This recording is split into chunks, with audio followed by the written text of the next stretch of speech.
At Boise Oral Surgery and Dental Implant Center, we offer a variety of bone grafting options to mitigate jaw bone loss and prepare the mouth for successful tooth replacement. One of the most common bone grafting treatments is grafting extraction sites. This procedure is performed following the loss or extraction of a single tooth, allowing patients to eliminate or decrease the shrinkage or collapse of the gums and tissues surrounding the missing tooth site.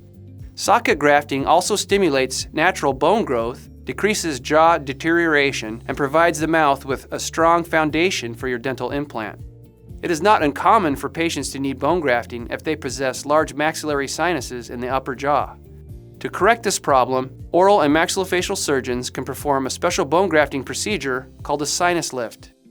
During this procedure, the sinus is entered and a bone graft is placed to increase the height and width of the bone so implants can be placed.